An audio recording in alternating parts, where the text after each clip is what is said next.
आज हम रिव्यू करने वाले हैं 2024 KTM ड्यूक 250। ये इसकी चाबी है। सबसे पहले आपको मैं इसकी प्राइस बता देता हूँ।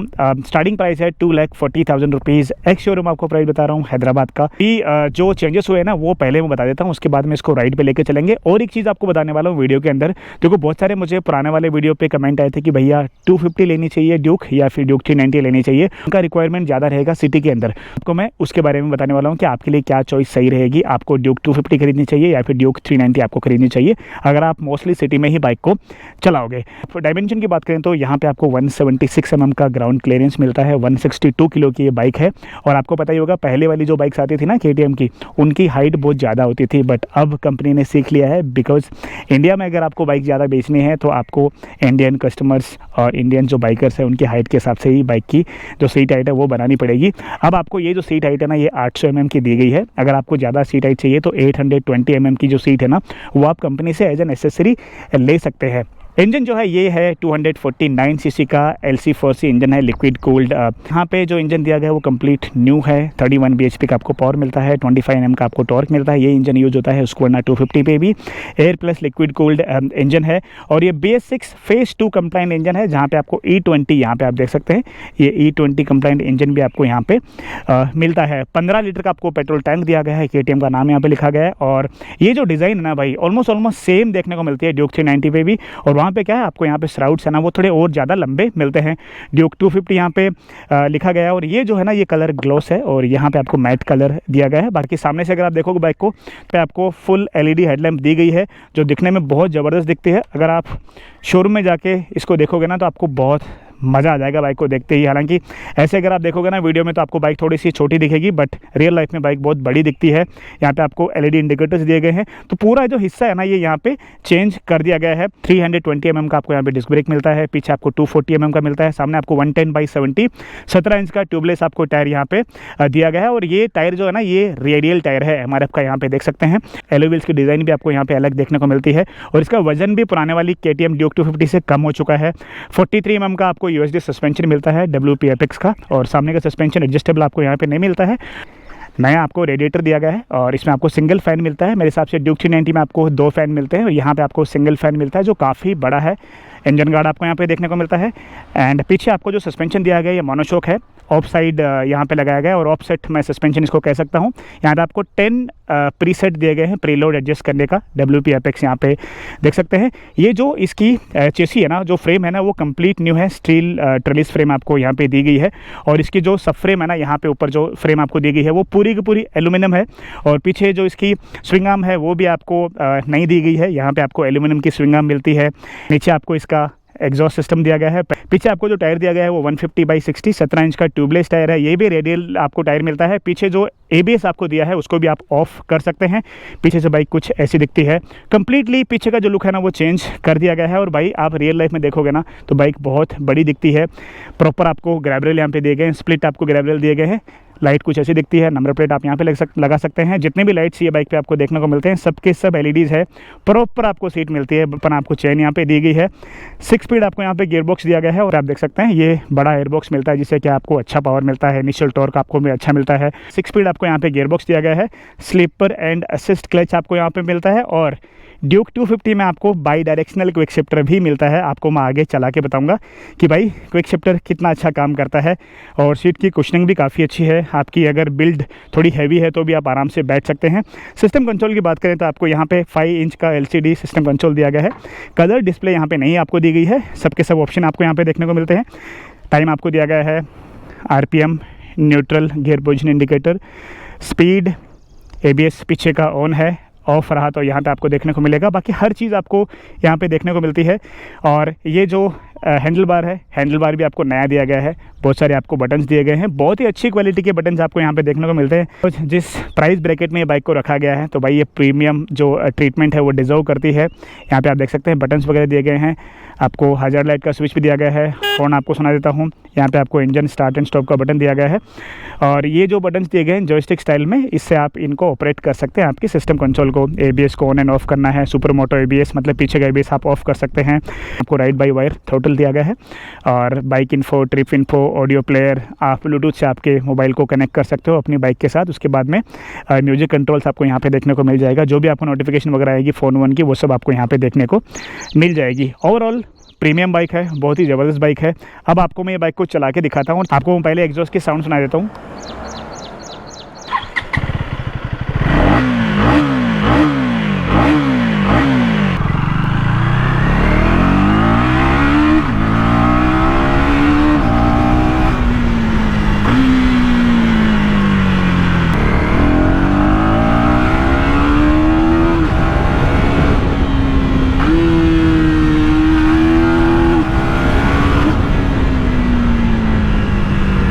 सबसे पहले हम बात करते हैं इसके इंजन के बारे में। तो देखो, इनिशियल जो आरपीएम होता है ना, अराउंड 3500 आरपीएम के बाद में इसमें आपको बहुत तगड़ी पावर मिलती है। मतलब टॉर्क जो मिलता है ना, वो आपको 3500 आरपीएम के बाद में बहुत तगड़ा मिलता है।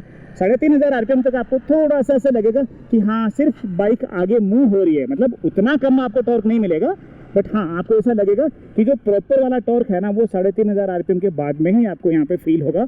3500 आरपीएम से लेकर all the way to 9500 RPM ये बहुत तगड़ी आपको पावर देती है। देखो, वैसे स्ट्रीट फाइटर जो बाइक्स होती है ना, वो टॉप जो आरपीएम होता है ना, उसके लिए नहीं जानी जाती है। बट यहाँ पे जो ट्यूनिंग की गई है बाइक की, जो नया इंजन है, इसमें आपको लो एंड टॉर्क मिलता है, मिड रेंज भी तगड़ी मिलती है, एंड टॉप एंड पे आपको बहुत तगड़ा आपको यहाँ पे देखने को मिलता है। टॉप एंड कहाँ पे ज़रूरी होता है? जब आप टूरिंग वगैरह करते हो, आप 6 गियर में चलाते हो, वहाँ पे आप हायर आरपीएम पे जाते हो, तो वहाँ पे आपको जो टॉप एंड है ना, टॉप एंड का जो टॉर्क है ना, वो बहुत काम में आता है, ताकि आप एक अच्छी खासी स्पीड पे बाइक को मेंटेन कर सको। आप आराम से ये बाइक को 100-120 किलोमीटर पर आवर की स्पीड पे मेंटेन कर सकते हैं पूरे दिन, अगर आप ये बाइक पे टूरिंग करना चाहते हैं। रही बात रिफाइनमेंट की, तो ये जो नया इंजन है ना, ये काफ़ी रिफाइंड है। थोड़ा बहुत आपको बज़ फील होगा जब आप थोड़ा हायर आरपीएम पे बाइक को लेके जाओगे, बट वो सिर्फ बज़ है। आपको थोड़ा सा बज़ फील होगा टैंक के दोनों ही तरफ, थोड़ा फुट पैक्स पे, एंड थोड़ा सा जो हैंडल बार है उस पर आपको ऐसा फील होगा, हाँ भाई, आप एक सिंगल सिलेंडर बाइक चला रहे हो। स्पेशली जब आप हायर आरपीएम पे जाते हो, उससे आपकी जो राइडिंग क्वालिटी है ना, राइडिंग जो कंफर्ट है, वो बिल्कुल भी हार्म नहीं होगा। मतलब उससे क्या है, आपको जो overall quality of the engine होता है ना, मतलब राइड क्वालिटी जो होती है ना, वो आपको बिल्कुल भी इम्पैक्ट होती हुई दिखाई नहीं देगी। बहुत रिफाइंड इंजन है। स्पेशली ये वाला जो इंजन है ना, सेम यूज़ होता है हुस्कवर्ना 250 पे, सेम यूज़ होता है यहाँ पे। मोस्ट पावरफुल इंजन इन 250 सीसी सेगमेंट। गर्म होता है या नहीं होता है engine? I would say yes, गर्म होता है, क्योंकि हायर आरपीएम पे जाता है इंजन, हायर सीसी का इंजन है, बहुत ज़्यादा पावर आपको यहाँ पे देता है, तो ओबियसली गर्म तो होगा। बट वो गर्मी उतनी ज़्यादा नहीं है कि आपको चलाने में ही कोई दिक्कत हो जाए। मतलब आप आराम से चला पाओगे। स्पेशली जब आप सिटी में इसको चलाओगे ना, तो वहाँ पे आपको कंपेयर टू 390 ये कम गर्मी प्रोड्यूस करेगा और कम हीट प्रोड्यूस करेगा, जिससे क्या आपको चलाने में कोई भी दिक्कत नहीं होने वाली है। This is one of the point जो आपको भी बताने वाला था कि आपको ड्यूक 250 क्यों खरीदनी चाहिए। बिकॉज आपको पावर मिलता है, परफॉर्मेंस मिलती है, मनोवरेबिलिटी बहुत अच्छी मिलती है। ड्यूक 390 वाला जो एक कैरेक्टरिस्टिक्स है ना, वो आपको ये बाइक में फील होता है। बट यहाँ पे क्या है, इंजन थोड़ा छोटा होने की वजह से 390 से हीट जो है ना, ये बाइक कम होती है और आप कंफर्टेबली ये बाइक को सिटी में चला सकते हैं। और एक चीज़ आपको बताना चाहूँगा, पुराने बाइक्स अगर आपने KTM के चलाए हैं ना, तो वहाँ पे एक दिक्कत आपको क्या होती थी, आप लो स्पीड पे हायर गियर में नहीं चला पाते थे। अभी आप देखिए, मैं 6वें गियर में चल रहा हूँ 40 की स्पीड पे, कुछ भी आपको जोक्स फील नहीं होगा, कुछ भी नॉकिंग इंजन की तरफ से नहीं आएगी। आप देख लीजिए, आप इंजन की साउंड भी सुन लीजिए। सो ये चीज़ है ना, पहले पॉसिबल नहीं थी। अभी आपको मैं स्पीड कम करके दिखाता हूँ। 4थे गियर में इसको चलाता हूँ मैं, 25-28 की स्पीड पे मैं आराम से बाइक को 4थे गियर में चला पा रहा हूँ। इंजन से कोई भी जोक नहीं आ रहे हैं, नो नॉकिंग। ये कहाँ पे काम आता है? जब आप सिटी में चलाते हो ना, तो वहाँ पे बहुत काम आता है। बिकॉज आप बार बार डाउन शिफ्ट नहीं कर पाओगे अगर आप कहीं स्लो स्पीड पे चलाना चाहते हैं, तो वहाँ पे ये बाइक है ना, आपको बहुत अच्छा मजा देगी। हालांकि ड्यूक 390 भी आप लो स्पीड में हायर गियर पे चला सकते हैं, बट उसमें आपको थोड़ा सा नॉकिंग वाला फील आएगा। बट यहाँ पे ये बाइक में बिल्कुल भी आपको फील नहीं आएगा। एंड ट्रस्ट में, इनिशियल जो टॉर्क है ना, 0 to 40 या फिर 0 to 60, वो आपको दोनों बाइक्स में ऑलमोस्ट सेम फील होगा। मतलब जो पिकअप होता है ना, वो आपको दोनों बाइक्स में सेम फील होगा। मैं ये नहीं कर रहा हूँ कि दोनों बाइक्स का जो पावर का डिफरेंस नहीं है, दोनों बाइक्स में बहुत बड़ा डिफरेंस है पावर एंड टॉर्क का, तो बट आपको जो फील है ना सिटी में चलाने के टाइम पे दोनों बाइक से सेम आएगा। So this is one of the reason कि आपको 390 की जगह 250 लेनी चाहिए सिटी में अगर आप चलाते हो। अब हम बात करते हैं इसके गियर बॉक्स के बारे में। तो गियर बॉक्स के बारे में बात करने से पहले आपको मैं क्लच का फील बता देता हूँ। काफ़ी लाइट क्लच है, यहाँ पे आपको स्लीपर एंड असिस्ट क्लच मिलता है।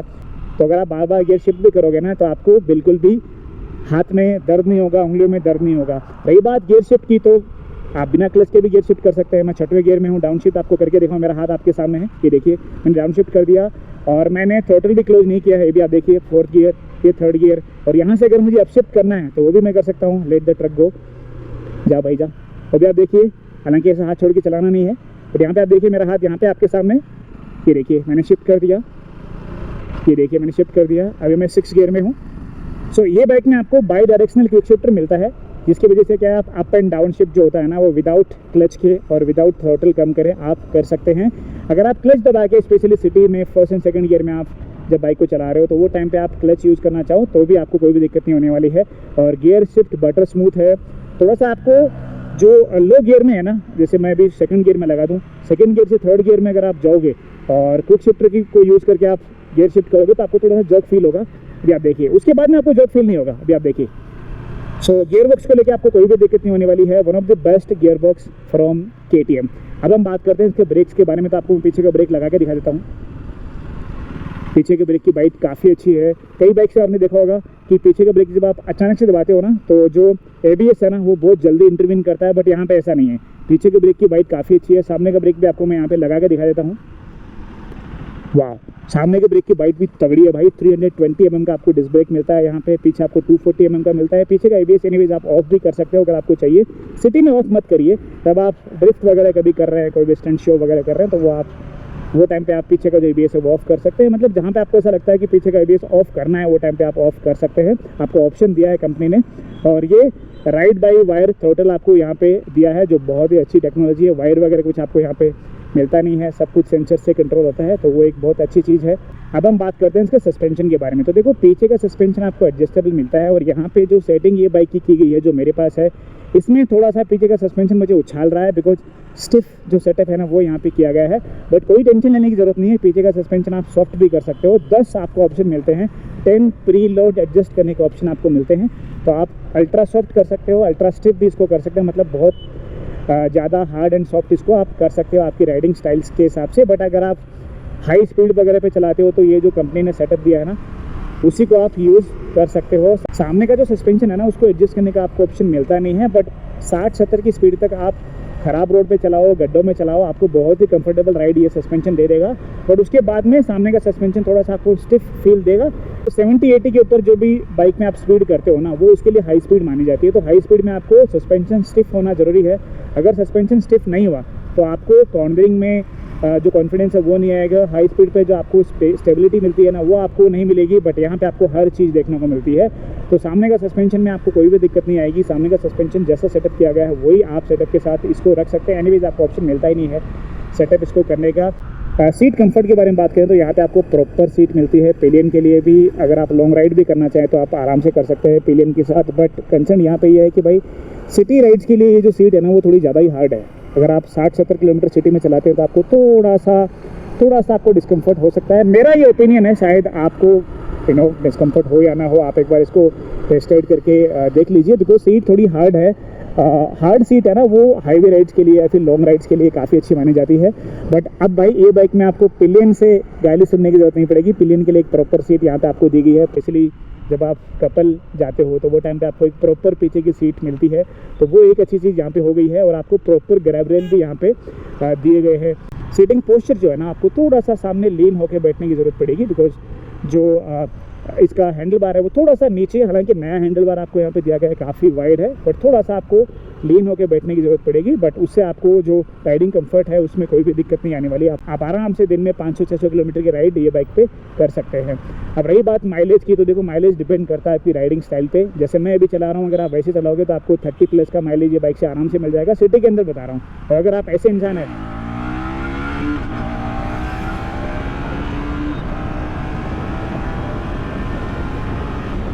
अगर आप ऐसे वाले इंसान हैं तो आपको 28 से लेकर 32 किलोमीटर पर लीटर का माइलेज ये बाइक से आराम से मिल जाएगा। हाईवे पे जो लोग इसको चलाएंगे ना, उनको 30 प्लस का माइलेज ये बाइक से आराम से मिल जाएगा, बिकॉज हाईवे पे आप एनीवेज 6 गियर में रहोगे। आरपीएम पे आपका ज़्यादा नहीं रहेगा। स्पीड जो आप मेंटेन कर सकते हो हाईवे पे वो 100, 110 से लेकर 120 आप आराम से मेंटेन कर सकते हो। एंड ट्रस्ट में ऑलमोस्ट सेम स्पीड आप मेंटेन कर सकते हो ड्यूक 390 पे। तो एक और पॉइंट है, अगर आप 390 को लेना चाहते हैं, ये सोच रहे हैं कि आपको टूरिंग करना है, तो भाई ये बाइक से भी आप टूरिंग आराम से कर सकते हो। ऑलमोस्ट सेम स्पीड आप मेंटेन कर सकते हो ये बाइक पे। तो ये भी एक प्लस पॉइंट है। भाई थोड़ा पैसा बचा लो, ड्यूक 250 ले लो, माइलेज ज़्यादा मिल जाएगा, पैसा आप बचा लोगे। हैंडलिंग की बात करें तो यहाँ पे आप देख सकते हैं हैंडलिंग में कहीं भी आपको दिक्कत नहीं आएगी। भाई केटीएम की कौन सी बाइक से आपको हैंडलिंग में दिक्कत आती है? आई एम टॉकिंग अबाउट जो स्ट्रीट फाइटर वगैरह है, सुपर स्पोर्ट्स है, जैसे कि 390s आरसी सीरीज़ है, उनमें आपको कहीं भी कोई भी दिक्कत आती नहीं है। और ये तो बहुत अच्छी हैंडलिंग आपको दे देती है, मनोवरेबिलिटी काफ़ी अच्छी है। पुराने वाली ड्यूक 250 का वजन भी थोड़ा सा कम मेरे हिसाब से हो चुका है, जिससे क्या है बाइक और आज ज़्यादा अच्छी आपको हैंडलिंग दे देती है। साथ ही साथ बाइक की सीट हाइट कम होने की वजह से क्या है, थोड़ी सी ज़्यादा आपको ऐसा लगता है कि आप बाइक को कंट्रोल कर रहे हैं। स्पेशली मेरी हाइट जो है ना 5.8 फीट है। अगर 820 mm हाइट भी होती है बाइक की सीट की तो भी मैं आराम से इसको मेंटेन कर लेता, बट यहाँ पे आपको 800 mm की सीट की हाइट दी है। अब हम बात करते हैं कि भाई आपको ड्यूक 390 की जगह ड्यूक 250 क्यों लेनी चाहिए। अगर आप एक ऐसी बाइक को लेने का प्लान कर रहे हैं जिसमें आपको अच्छी पावर मिले, परफॉर्मेंस मिले, आप वो बाइक को 70-80% सिटी में यूज़ कर सकें, 20% आप हाईवे पे यूज़ कर सकें। सबसे पहला पॉइंट आपको बता दूं जो मुझे लगता है कि ड्यूक 250 की तरफ जाता है, वो है कि हैंडलिंग। भाई ड्यूक 390 से अच्छी मुझे ये बाइक की हैंडलिंग लगती है, सो वो एक यहाँ पे प्लस पॉइंट आपको है। दूसरी चीज़ ये है कि आपको माइलेज यहाँ पे काफ़ी अच्छा मिल जाता है। 7 से 8 किलोमीटर पर लीटर का माइलेज आपको यहाँ ज़्यादा मिलेगा ड्यूक 390 से कंपेयर करूँ तो एक बहुत अच्छी चीज़ है, बिकॉज देखो एट द एंड माइलेज भी लोग देखते हैं। तीसरा पॉइंट ये है कि इनिशियल जो टॉर्क होता है ना, मतलब इनिशियल जो स्पीड होती है ना, जो आपको सिटी में मेंटेन करनी पड़ती है, वो स्पीड में मुझे लगता है कि 0 to 60 दोनों ही बाइक्स ऑलमोस्ट सेम है। मैं ये नहीं कह रहा हूँ कि दोनों का पावर सेम है, बट मैं ये कह रहा हूँ कि जो पावर जो डिलीवरी है 0 to 60 किलोमीटर पर आवर की स्पीड तक, वो ऑलमोस्ट सेम है। ज़्यादा कुछ फ़र्क दोनों बाइक्स में नहीं है। और यहाँ पे आपको प्लस पॉइंट क्या मिल जाता है कि आप हायर गियर में लो स्पीड पे ये बाइक को मेंटेन कर सकते हैं। अभी आप देखिए मैं चौथे गियर में चला रहा हूँ और मैं चाहूँ तो 25 की स्पीड में भी चला सकता हूँ, बट यहाँ पे क्या थोड़ी सी ओपन रोड है, हालांकि ट्रैफिक यहाँ पे भी है। तो ये एक प्लस पॉइंट है जो मुझे लगता है कि आपको ड्यूक 390 में थोड़ा सा आपको स्ट्रगल करना पड़ेगा, बट यहाँ पे आपको उतना स्ट्रगल करने की जरूरत नहीं पड़ेगी। आप आराम से हायर गियर में लो स्पीड पे ये बाइक को मेंटेन कर सकते हैं। अगला पॉइंट जो यहाँ पे मैं आपको बताना चाहूँगा वो है इंजन हीट को लेके। देखो 390 जो है ना, इससे बहुत ज़्यादा पावरफुल है, बहुत ज़्यादा उसमें टॉर्क है, बहुत ही ज़्यादा पावर है और वो बड़ा इंजन है, तो वहाँ पे आपको ऑब्वियसली हीट ज़्यादा फील होगी। यहाँ पे क्या है, आपको हीट जो है ना वो ये बाइक से कम फील होती है। आप ट्रैफिक में चला लो, कैसे भी चला लो, दिन में चला लो, दोपहर में चला लो, शाम को चला लो, रात को चला लो, कहीं भी आपको ऐसा लगेगा नहीं कि ये बाइक आपको उतनी ज़्यादा हीट दे रही है कि आपको चलाने में ही कोई दिक्कत हो। हालांकि 390 भी उतनी ज़्यादा गर्म नहीं होती, स्पेशली जो नया वाला इंजन आया है, बट हाँ कंपेयर टू 390 ये थोड़ी कम गर्म होती है, तो आपको थोड़ा सा और ज़्यादा कंफर्ट फील होता है ये बाइक को चलाने में। अगला पॉइंट जो है, जो मुझे लगता है कि बहुत सारे लोग देखते हैं जब आप केटीएम की बाइक लेना पसंद करते हो, स्पेशली 250 या फिर 390s, वो होता है लुक्स। लुक्स के मामले में मैं कहूँगा ऑलमोस्ट 95% दोनों बाइक सेम है। 95%। 390 में क्या आपको 2-4 पैनल ज़्यादा मिल जाते हैं, जो हेडलाइट है उसके दोनों ही तरफ आपको DRLs, जो बड़ा वाला साइड में जो DRL होता है ना, वो आपको देखने को मिल जाता है। बट अगर आप ये बाइक को दूर से देखोगे ना तो आपको ज़्यादा कुछ फ़र्क नज़र नहीं आएगा, तो आपको ऑलमोस्ट सेम लुक्स मिलते हैं। इसके अलावा एक पॉइंट और भी है जो हम सब सोचते हैं, वो है प्राइस। भाई दोनों ही बाइक्स में प्राइस का डिफरेंस भी काफ़ी है, तो आप जो पैसा है ना वो बचा लोगे, और जो पैसा आप बचाते हो ना वही पैसे से आप अच्छा हेलमेट ले लो, अच्छे राइडिंग गियर्स ले लो, और बाकी का और भी पैसा बच जाए तो आप आराम से 1 साल का जो पेट्रोल है उसमें वो पैसे को यूज़ कर लो। भाई ये 4-5 पॉइंट मुझे लगता है कि आपको कंसिडर करने चाहिए अगर आप ड्यूक 250 या फिर 390 लेने का प्लान कर रहे हो और आपका राइड मोस्टली 80% सिटी में ही होता है, तो आप कंसिडर करिए ड्यूक 250। और अगर आपको और ज़्यादा पावर चाहिए, बहुत ज़्यादा फीचर्स चाहिए, कलरफुल आपको डिस्प्ले चाहिए, ज़्यादा पावर चाहिए, तो भाई आप आँख बंद करके 390 ले सकते हैं। उसके ऊपर कुछ नहीं है, उसके ऊपर सिंगल सिलेंडर में दी एंड है, उसके आगे कुछ है ही नहीं भाई। इसके अलावा अगर आपको और कुछ जानना है ये बाइक के बारे में या फिर कोई भी बाइक के बारे में, आप मुझे नीचे कमेंट कर दीजिए। डायरेक्टली इंस्टाग्राम पे अगर आप कुछ पूछना चाहते हैं तो मेरा इंस्टाग्राम आईडी है बाइकर प्रकाश चौधरी, उसका लिंक भी आपको नीचे देखने को मिल जाएगा, वहाँ पे भी आप मुझे क्वेश्चन पूछ सकते हैं।